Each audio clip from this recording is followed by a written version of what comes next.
with fall camp comes the inevitable, beautiful, and terrifying thing that is quarterback battles. And this is a unique season because we have a lot of high-profile quarterback battles, a lot of teams that have a real shot to compete for some college football playoff, trophies, honestly. I mean, some teams that can really make some noise when it comes to their conference title race and maybe making the CFP. Some of those teams now are set to decide on who their quarterback's going to be. I'm going to say this right now, I'm not talking about Georgia. Carson Beck is the starter there. We'll talk more Georgia here later in this live show, but as far as I'm concerned, Georgia is pretty much set at the quarterback position, and I think they feel that way internally. But you know who's not set? Actually, the furthest thing from is the Alabama Crimson Tide.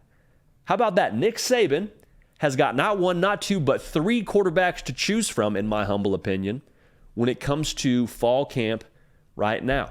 And it's interesting because you saw Ty Simpson and you saw Jalen Milroe during the spring, and Nick Saban, it sounds like, didn't see enough of what he wanted. So he says, you know what, let's go to the portal. Who's in there? Tyler Buchner, Tommy Rees's former starting quarterback at Notre Dame. Let's bring him in, spice this competition up a little bit. And it has been very evident that he is not going to be handed the starting quarterback job by any stretch of the imagination. So where do things stand for Alabama in the starting quarterback battle right now? And I think it comes down to the major question. If I'm Nick Saban, can I trust you as the starting quarterback at Alabama? Can I trust you not to make the big play? Can I trust you to make the right play? So let's break this down a little bit more. For Jalen Milroe, he, without question, has the potential for the most big plays. Now, the unfortunate caveat of that, the other side of that, is he's got potential for the biggest play offensively, also potential for the biggest play defensively. And talking to Greg McElroy, former Alabama quarterback and now with ESPN during SEC Media Days, I thought he made a ton of sense talking about where Jalen Milroe stands right now. Extremely gifted, but when you look at Alabama a season ago, they turned the ball over 16 times as an offense during the course of the season. Jalen Milroe was responsible for 5 of those bad boys. So Greg McElroy is saying, hey, listen, man, I've been under Saban. I know what that's like being his quarterback.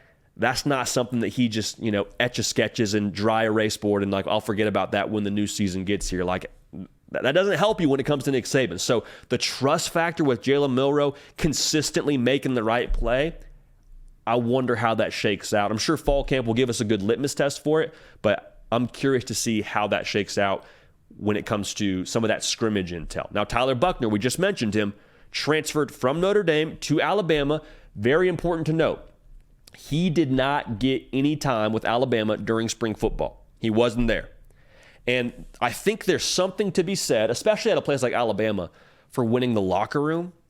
And it is very difficult to win the locker room getting there after winter conditioning and after spring football. Not just because your time is less than you would have had if you got a full semester, a full spring semester under your belt, not from a timing standpoint.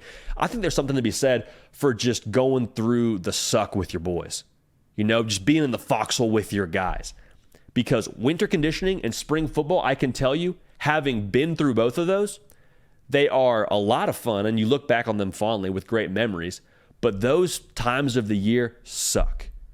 You go to bed at, let's call it 9 o'clock. You got to wake up at 4 or 5 o'clock to get to your workout at 6 and be ready and taped up and stretched out. And dude, those times are brutal. Those times have a ton of anxiety around them. And those times, by nature of how much they suck, you really have a lot of your leaders step up in those moments. And those are the moments where you build admiration for your teammates and where there's a lot of team bonding going on because you go through such hard things together. And it's not Tyler Buchner's fault he wasn't there for those things, but I think it does create an uphill battle for him to ultimately win over this team and ultimately win the starting quarterback job. So my prediction for who's going to be the starting quarterback for Alabama ultimately is Ty Simpson. And some part of this for Ty Simpson, to be 100% fair, is the unknown with him is undefeated. We have the smallest sample size on Ty Simpson. There's no way around that. Couple of things I would say, though. When it comes to ability for Ty Simpson, there is no question mark for me about if he has that or not. It is there. He was a 5-star quarterback out of high school. He was a top 3 quarterback for us here at On 3 in that cycle. Dude can play some football. The biggest thing with me, with Ty Simpson, is when I watched him during the spring football game, it wasn't glamorous. Yeah, there were some mistakes. Yeah, there were some things you don't love, some things you got to clean up without a doubt. But this dude had zero issue taken what the defense gave him.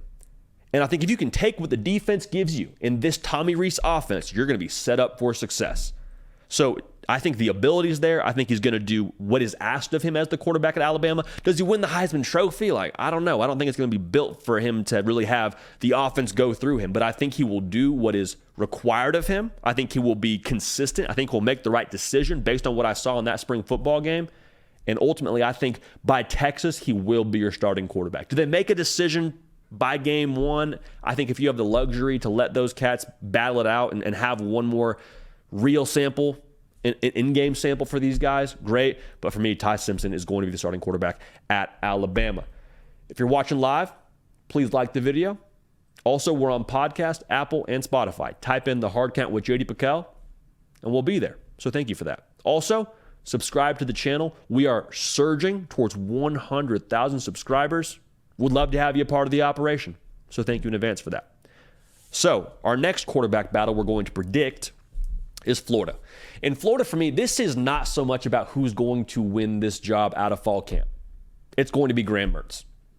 It's going to be Graham Mertz, the transfer from Wisconsin. He's got the experience. And when I look at the Florida quarterback room, it's a lot like buying a couch. You have a need, you went and got one, you're going to use it. You needed a quarterback in there by nature of how you felt after the season ended, after AR went to the NFL. So you went and got Graham Mertz. Graham Mertz isn't going in to just hang out and sit the bench and maybe play by game 6. No, Graham Mertz is going to be your starting quarterback. That's the way it sounds out of fall camp so far as well. Also worth noting, when it comes to the quarterback situation at Florida, I don't know that someone has to just take the job by the throat in fall camp. If Graham Mertz doesn't have incredible reports out of the fall scrimmages and if he's not just lighting it up, I really believe that the tie in this race goes to the transfer portal quarterback. So as long as he doesn't just lose the job, walk in there and just totally throw the ball to the other team 3 times a scrimmage, I think he's probably going to be your guy. Feel very confident in saying that. The real question to me, though, is who's your starting quarterback in October? Because my question around the offensive line for Florida is, do you have an offensive line in place that allows you to play Graham Mertz as your starting quarterback? Because Graham Mertz, a lot of experience, 32 starts under his belt, really good off play action, it sounds like. That's kind of been the stat that's floated around Florida Twitter. But even so, man, if he's not able to actually get through his progression, we got problems. Then if we got a statue back there playing quarterback and we can't protect him, hey, we got to find a way to get this play started. And Jack Miller, I thought, looked pretty decent during the spring football game. And decent is maybe a generous term because the Florida offense had troubles to begin with. So maybe you're saying, hey, good for our defense. But he showed some good wiggle, showed some good mobility getting out of the pocket and throwing the football around. If you aren't able to consistently protect the quarterback, I wonder if Jack Miller is your guy later in the season. So keep an eye on that. I think that's something to watch when it comes to the Florida quarterback situation, that is. But again, prediction for that one, without question, Graham Mertz, game 1, he will be your starting quarterback in Gainesville. Another program, though, that has a ton at stake in 2023 is the Ohio State Buckeyes. C.J. Stroud gone to the league. What does life after C.J. Stroud look like? The beautiful part for Ryan Day and for the Ohio State faithful is you have a first world problem in picking between 2 5-star quarterbacks. You got Devin Brown, you got Kyle McCord. Now, if it's me, I would love to let this thing go into fall. I would love to have 3 games in front of me and say, here's how we looked when there were live bullets. I know what it looked like in 11-on-11 when we had a real game scenario. But for Ryan Day, that's probably not his style, given how he's operated with picking a quarterback previously. We'll probably know somewhere around mid-August. So I think that's that. I think we'll find out before the season is what I'm trying to tell you. But it feels like between these two right now, from a 30,000-foot view, ability is fairly comparable. There's something said about Devin Brown and his mobility he brings to the table. I had someone tell me they thought Kyle McCord, even last year with C.J. Stroud on the roster, had the best arm on the team. So take that as you will. And I think everyone is going to say when they talk about this quarterback battle, hey, experience is the difference for Kyle McCord. He's been in the system longer. He's been around Ryan Day longer. And I think that's 100% true. I do not want to discredit that by any stretch of the imagination. But I think there's something to be said at Ohio State for being the guy. And when I say being the guy, I mean there is a difference between being the quarterback and then being the alpha everybody looks to, everybody respects, and sees as the leader and trust within the team, within the staff, within the building. And I think that's who Kyle McCord is. The reason why I think that is he could have left last year if he wanted to. Like, hey, CJ Stroud's going to be the guy. Coach, thanks so much. I'm leaving after spring. I can go play somewhere else. Because remember, there was no shortage of options, no shortage of places that needed a starting quarterback. Needed a 5-star quarterback like Kyle McCord. I promise you, he could be playing college football last year as a starting quarterback at some Power 5 school. Instead, he says, no, I want to be a Buckeye. I've seen every single guy that I've been around in that quarterback room that started to go and be a first-round pick. I'm bought into what Ohio State is. I'm going to work in silence. And that's what I've heard about Kyle McCord is that he works in silence. He's respected as a leader, was one of the leaders of that recruiting class. Like, Kyle McCord now has paid his dues. And when you see a guy just commit to the team that way, as a teammate in that locker room, like that just grows your respect for an individual so much. So when it is Kyle McCord's time to be the starting quarterback at Ohio State, I think that makes the difference for him. I think that leadership aspect could be the difference maker for him. And this is not to talk down on Devin Brown by any stretch of the imagination. I think long-term, if you wanted to project, there's some people that probably would tell you maybe Devin Brown has a higher ceiling and all that. But I'm just saying, for Kyle McCord, the way that he is trusted within this program and the way that he has operated behind CJ Stroud and what he did backing him up, I think that is the difference maker. And I think that leadership is crucial at a place like Ohio State. Because I need a leader when we're down 7 against Michigan and we got one drive to win the game. I need a leader when we got Penn State on the ropes and we got to punch it in the finish. Like, I need someone the team is going to rally around. Again, I'm not saying they won't do this for Devin Brown. I'm saying what Kyle McCord has done at Ohio State up to this point, that means something, and I think that's the difference maker for him with how the teammates and coaches perceive him. So Kyle McCord, for me, is my prediction to be the starting quarterback at Ohio State some point during fall camp. I expect us to get that announcement.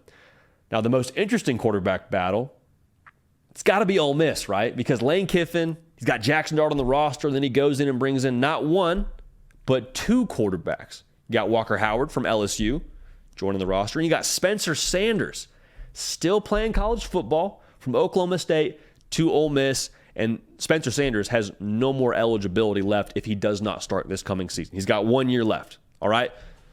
So I think for this quarterback derby, it is all about what Lane Kiffin prefers. You're saying, JD, of course, he's the head coach. He's going to decide who wants to be the starting quarterback. His preference is obviously the law here. Yes, there is no question about that. But I think when you look at the game plan for Ole Miss, you would expect it to still be, hey, feed the beast in our backfield that is Quinshon Judkins, for a lot of people's money, the best back in America. Let's give him the football a lot again. Okay, so let's break this down then. I think Walker Howard is probably your guy for the future. And I think that's probably the consensus within the Ole Miss operation. It's my feel for it. So look at Jackson Dart, you look at Spencer Sanders. Spencer Sanders, a fit for this RPO offense without question. Without question. I mean, he's a great athlete, and he had a solid career at Oklahoma State, a lot of experience.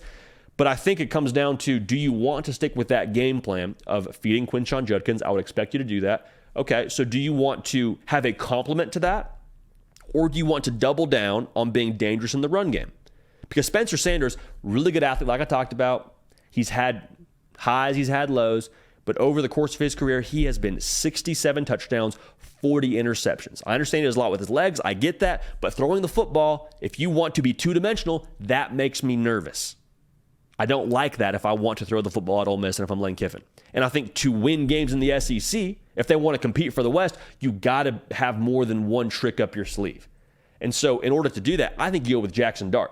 And a lot of my hope with Jackson Dart would be that the buzz around him during spring football about him improving in this system and being, a little bit more further along in this RPO scheme, I think that would be where my hope lies. Because I know I got a running back in Quinshon Judkins. I know I can run the football. Jackson Dart was no slouch with his legs last year either. But if he's able to progress, if it's Darty season in Oxford and Jackson Dart propels this team forward with his arm, well, then you got to watch out for Ole Miss. And I think that is without a doubt the way that I would go if I were Lane Kiffin. But again, it comes down to his preference, and we'll see how this goes when it comes to the scrimmages in fall camp. Keep an eye on who throws interceptions, especially with this system, because you got to be able to stay on schedule. It's about running the football. It's about staying, in 2nd and 6, in 3rd and 3. Whoever turns the ball over the most, and this is probably for all these quarterback battles, I don't think gets the nod. So there's the novel analysis for you. UCLA is the last school I want to talk about here. They're fascinating. You got a 3-horse race here. You got Colin Schlee, who transferred in, I believe, from Kent State. You got Dante Moore, 5-star true freshman. Remember, they flipped him at the 11th hour, it seemed like, from Oregon to UCLA when Bo Nix said he was coming back. You got Ethan Garbers. For me, I'm just trusting the writing on the wall that I'm seeing. I'm trusting the smoke. Because Dante Moore, a big part of his recruitment, a big part of his decision to go to UCLA was the opportunity to play early. And so the fact that he flipped so late in the cycle, and a lot of it, again, was because Bo Nix said, I want one more year at Oregon. If Dante Moore went to Oregon and sat for a year, got a red shirt and played, like, nobody's blaming Dante Moore. But it was important to him to play early. And so I have to believe that there was some sort of communication throughout his recruiting process that, hey, you will have every shot to win this job. And I don't think this gets talked about enough with Dante Moore and with Chip Kelly and UCLA. Like, Chip Kelly's offense and his scheme is what makes Dante Moore playing early so possible. Because Chip Kelly, y'all that have watched him for any length of time, you know this. He goes fast, and going fast keeps the defense off balance. When the defense is off balance, it is hard for them to disguise their picture, just to disguise if they're going to blitz a guy or not, because you're trying to catch your breath and trying to get lined up so you don't have a missed assignment, let alone dress anything up. So for a true freshman quarterback in Dante Moore, who already has a ton of ability, if he's able to pick up the offense quickly, the picture for the defense, I don't think is going to be crazy for him. I don't think it's going to be a thing where he has to get used to reading college defenses at some new elite level. Like, what he's going to see is going to be, I think, to a degree, simplistic enough to where his ability can then shine in Chip Kelly's offense. So I think Dante Moore is going to start for UCLA. Whether it's week 1 or not, we'll see, but I would be surprised if he's not starting for them by the end of the first month of the season. But I'll go ahead and pick him right now to start game 1 if we're calling our shot in fall camp. So Dante Moore is my starting quarterback for UCLA. For Ole Miss, I think it's Jackson Dart. For Ohio State, it's Kyle McCord. For Alabama, it's our good friend Ty Simpson. And for Florida, it's going to be Graham Mertz, and there's no ifs, ands, or buts when it comes to that. Hey y'all, thanks so much for watching. Subscribe to the channel here to make sure you don't miss an episode of The Hard Count. Also be sure to check out other videos on the On3 YouTube channel.